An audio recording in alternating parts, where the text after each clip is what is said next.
మేషం వారికి గనక చూసుకున్నట్లయితే మనం ఈరోజు చెప్పుకోబోయే సబ్జెక్ట్ ఏమిటి అంటే, కొంతమంది చూడండి స్త్రీ మూలకంగా కలిసి వస్తుంది ధనం. కొంతమంది అంటే వివాహం తర్వాత కలిసి రావడం, భార్య వచ్చిన తర్వాత, లేదా కొంతమందికి ఒక లవ్ అఫైర్ అనో లేకపోతే ఒక రిలేషన్షిప్లో ఉన్నప్పుడు ధనం కూడా పోతుంది వాళ్ళకి.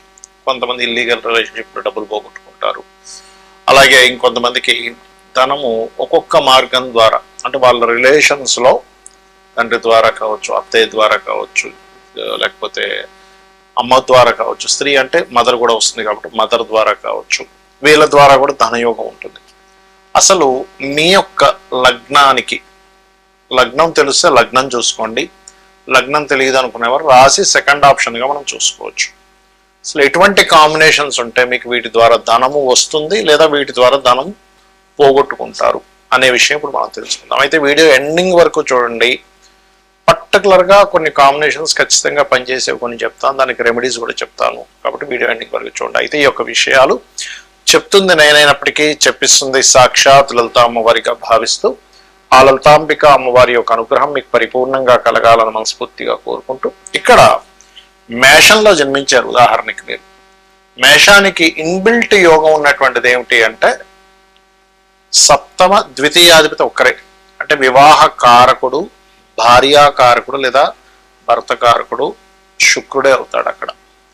కాబట్టి ధనాధిపతి ఆయన ఒక్కడే అవుతున్నాడు. కాబట్టి శుక్రుడు గనక పాడవ్వలేదు మీకు అంటే 100 out of 100% ఆఫ్టర్ మ్యారేజ్ తర్వాత జీవిత భాగస్వామి ద్వారా కలిసి రావడం జరుగుతుంది. ఇంకా అందులో డౌట్ ఏం లేదు. అయితే ఇక్కడ కొంతమందికి మనం చూస్తూ ఉంటాం సొసైటీలో, కొంతమంది కులుకుంటూ ఉంటారు. అదేంటంటే మనం అందరం గర్ల్ ఫ్రెండ్ ఖర్చు పెడుతుంటే ఆ గర్ల్ ఫ్రెండ్ ఇతనికి ఖర్చు పెడుతుంది ఏమిటి, లేదా అందరికి బాయ్ ఫ్రెండ్ ఖర్చు పెడతా ఉంటే ఈయన ఇవి ఇట్లా వైస్ వర్స్ జరుగుతుంది. డిఫరెంట్గా కొన్నిసార్లు కొన్ని కేసెస్లో 90% ఒక రకంగా ఉంటే 5 to 10% డిఫరెంట్గా జరుగుతుంటాయి. ఇదేమిటి ఇలా అవుతుంది అనిపిస్తూ ఉంటుంది. దానికి కారణం ఏమిటంటే ఒకటే గుర్తుపెట్టుకోండి, పూర్వజన్మ కర్మ అంటారు దాన్ని. పూర్వజన్మల్లో వీళ్ళు వాళ్ళకి బాకీ ఉన్నారు, లేదా వాళ్ళు వీళ్ళకి బాకీ ఉన్నారు. అయితే ఇక్కడ అఫైర్స్ వల్ల డబ్బులు పోగొట్టుకోవడం, లేదా ఇల్లీగల్ అఫైర్స్ వల్ల ప్రేమ వ్యవహారాల్లో దిగో, మొన్న మనం చూసాం, పెళ్లి చేసుకుంటాను ప్రేమ అని చెప్పని 9 కోట్ల చిల్లర ఎవరో ఒక ఆవిడ తీసేసుకుందని మనం విన్నాం. న్యూస్ వచ్చింది, సంథింగ్ పేరు ఏదో ఉంది, నాకు గుర్తు రావట్లేదు. అయితే ఆ రకంగా అసలు ఎందుకు జరుగుతుంది అంటే, మీ జాతకంలో మీ మేషం వారికి పంచమాధిపతి రవి, రైట్? ఈ పంచమాధిపతి గనక ధనాధిపతిని కంబస్ట్ చేసుకుంటే, అంటే శుక్రుడు రవి క్లోజ్ కంజంక్షన్స్ లో ఉన్నారు ఉదాహరణకి మీకు, లేదా ఈ శుక్ర రవులతో పాటు కేతు కూడా ఉన్నాడు. ప్రేమ అనే పాయింట్ ఆఫ్ వ్యూలో అక్కడికి వెళ్ళి ప్రేమించి, ఎవరిని ప్రేమించి, వాళ్ళని ఇష్టపడి వాళ్ళకి కావాల్సింది మనం ఇచ్చేసి తర్వాత వాళ్ళు హ్యాండ్ ఇచ్చి ఇలాంటివి జరుగుతాయి. ఇది ప్రేమ వ్యవహారం నేను చెప్పేది. అది పురుషుడికైనా స్త్రీకైనా గుర్తుపెట్టుకోండి, ఇది 100% డౌట్ లేదు. ఒక్కొక్కసారి ఏమవుతుంది, ప్రేమ ఏముండదు, ఒక అఫైర్ నడుస్తుంది, ఒక లివింగ్ రిలేషన్స్లో ఉంటారు, అక్కడ మీకు డబ్బులు వస్తాయి, కొంతమంది డబ్బులు పోతాయి. దానికి కారణం ఏమిటి అంటే 12th లాట్, అంటే మేషానికి గురువు శుక్ర సంబంధం కలిగి ఉంటాడు, అప్పుడు వస్తాయండి. కానీ అదే గురువు కనుక శుక్ర సంబంధం కలిగి ఉండి పాపగ్రహ సంబంధం, అంటే నీచపడ్డ గ్రహం కానీ ఇలాంటి మహాదశలు కూడా, పాడైపోయిన మహాదశలు, అంటే ఎఫ్ఐఆర్ ద్వారా పోగొట్టుకునే దశలు నడుస్తాయి. అంటే మీకు గురు మహాదశ నడుస్తూ ఆ గురువు పాడైన మహాదశ నడిచింది అనుకోండి ఉదాహరణకి మేషం వారికి, ఖచ్చితంగా ఎఫ్ఐఆర్లోకి అడుగు పెట్టడం ఆలస్యం, ఆస్తులు మొత్తం పోతాయి.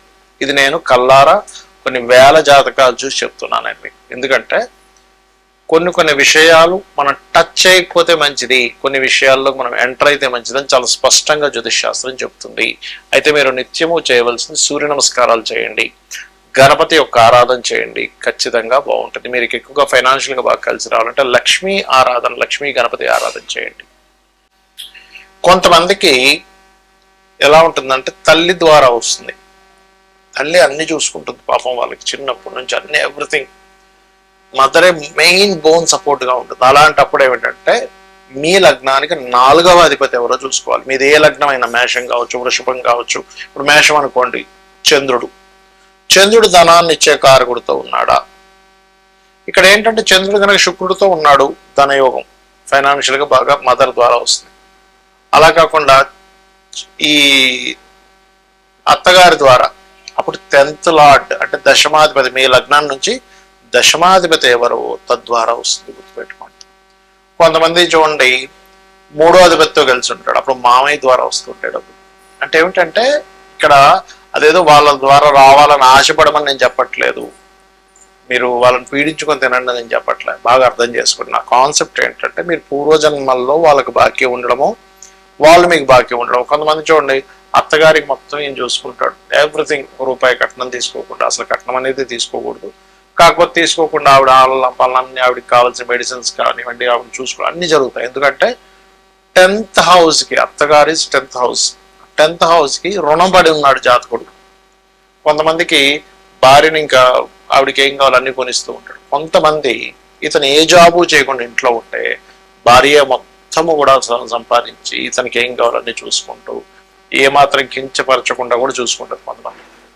అది ఎందుకు అంటే కొంత వీళ్ళ మంచితనం ఉంటుంది అక్కడ, వీళ్ళు ఏదో పాపం గొప్ప విషయాల కోసం ట్రై చేస్తూ ఉంటారు, ఈ ఐఏఎస్ ఐపీఎస్ కోసం పక్క చదువుకుంటూ ఉంటారు, లేకపోతే ఈయన ఎంతో నిజాయితీగా వ్యాపారం చేసి కూడా నష్టపోయి ఇంట్లో కూర్చొని ఉంటే ఆవిడ అర్థం చేసుకుని పోషించవచ్చు. బట్ ఇక్కడ ఏంటంటే ఏదైనా కావచ్చు కారణం అక్కడ. ఇక్కడ ఏంటంటే జీవిత భాగస్వామి ద్వారా మీకు బెనిఫిట్ ఉందా లేదా. సింపుల్ గా ఏం చెప్తుంది, 7th and 2nd కాంబినేషన్స్ పుష్కలంగా బ్రహ్మాండంగా ఉన్నాయి, మహాదశలు నడుస్తున్నాయి. ఇక్కడ ఏంటంటే మనకి ఆ మహాదశ నడుస్తుందా లేదా కూడా చాలా ముఖ్యమైనటువంటి అంశం. మహాదశ నడవలేదు మీకు వేస్ట్, అది ఎప్పుడో 70 ఏళ్ళకు వస్తుంది, ఏం చేసుకుంటాం, 70 ఏళ్ళకి వస్తాయి. అప్పుడు ఏదో ఇంట్లో కూర్చొని ఉంటే ఎవడు పెడుతూ ఉంటాడు. అలా కాకుండా కొంతమందికి చూడండి భార్య లేదా భర్త ఆ యొక్క బిజినెస్ లో ఎంటర్ అయితే డబ్బులు వస్తాయి, అప్పుడు కూడా సప్తమం ధనయోగాన్ని ఇస్తుంటుంది. చాలా మంది ఏం చేస్తారు, పార్ట్నర్షిప్ అనగా వద్దనేస్తారు.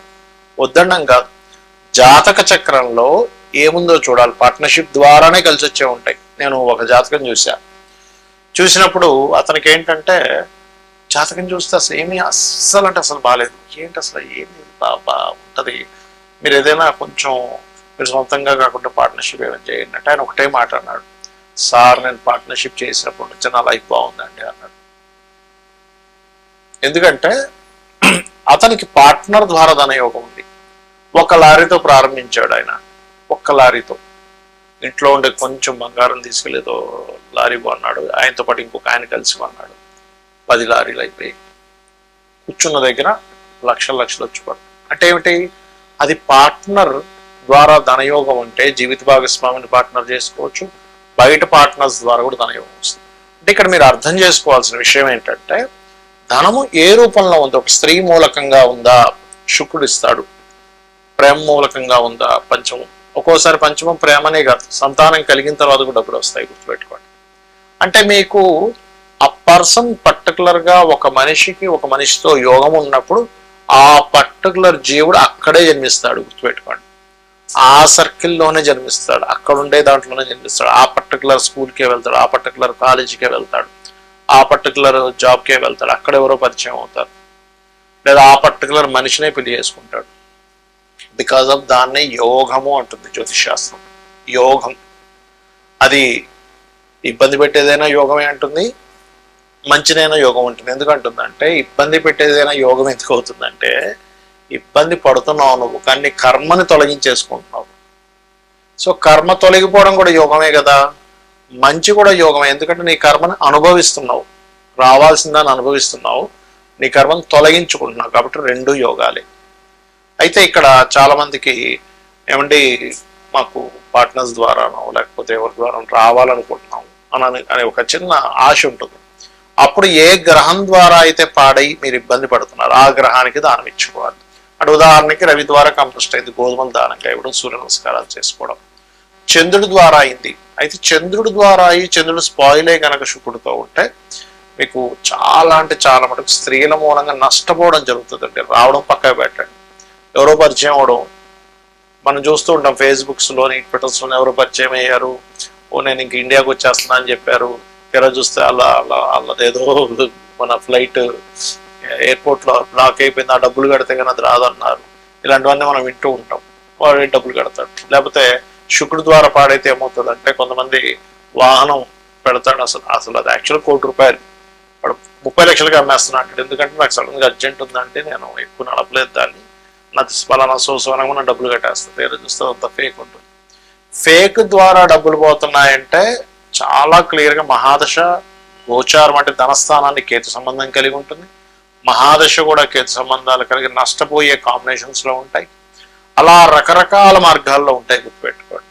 కాబట్టి మీరు ఒకటే గుర్తుపెట్టుకోవాలి, ఒక రిలేషన్లోకి వెళ్ళేటప్పుడు అది లవ్వా, లేకపోతే రకరకాల రిలేషన్సా, లేకపోతే జీవిత భాగస్వామా, వాళ్ళతో మీరు ఏదైనా మనీ రిలేటెడ్ సంబంధించిన లావాదేవీలు నడిపేటప్పుడు ఆ లావాదేవీ ద్వారా మీకు నష్టం ఉందా లాభం ఉందా ఇది ముఖ్యంగా తెలుసుకోవాలి. శ్రీమాత్రే నమః.